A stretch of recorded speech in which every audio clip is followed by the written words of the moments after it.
হিস্ট্রিতে রয়েছে আরও একটি কবিতা, যদি নির্বাসন দাও। এর একটা এক্সট্র্যাক্ট নিয়ে আজকে আলোচনা করে ফেলি।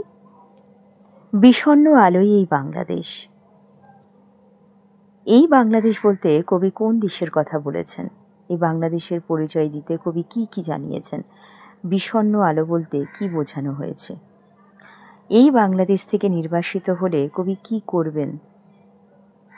এই বাংলাদেশ বলতে কবি জন্মভূমি পূর্ববঙ্গের কথা বলা হয়েছে। কবির এই বলা আপাত সংকীর্ণ বাংলাদেশের একটা ভাবনা, একটা বৃহত্তর ভাবনা স্তরে সম্পূর্ণ বাংলা তথা অধুনা বাংলাদেশ ও পশ্চিমবঙ্গকে বোঝানো হয়েছে। এই বাংলাদেশের পরিচয় দিতে কবি প্রথমেই বলেছেন বিষণ্ণ আলোয় তার অবস্থান।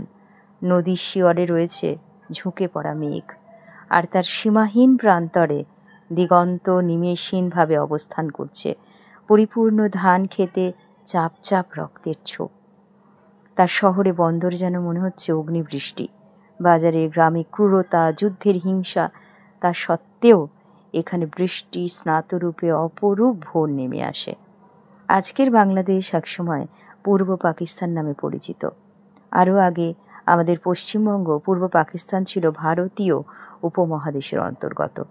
এই সময় তাকে বঙ্গভূমি বা বাংলা নামেই ডাকা হতো। অতীতে তার একরকম অবস্থান থাকলেও আজ তা কিন্তু খণ্ড খণ্ড হয়ে গেছে। তার উপর সম্প্রদায়গতভাবে ধর্মের ভিত্তিতে বাঙালির আজ পারস্পরিক যে সহাবস্থান সেখান থেকেও আলাদা হয়ে গেছে, বিচ্ছিন্ন হয়ে গেছে।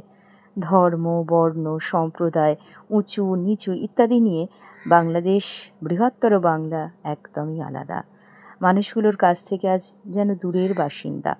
এই কারণেই কবির মানবিক মূল্যবোধের কাছে বাংলাদেশ অর্থাৎ বৃহত্তর বাংলা সম্পূর্ণ আলাদা। মানুষগুলোর কাছ থেকে আজ দূরের বাসিন্দা তারা। এই কারণেই কবির মানবিক মূল্যবোধের কাছে বাংলাদেশ অর্থাৎ বৃহত্তর বাংলা আজ বিষণ্ণ আলোয় অবস্থান করছে।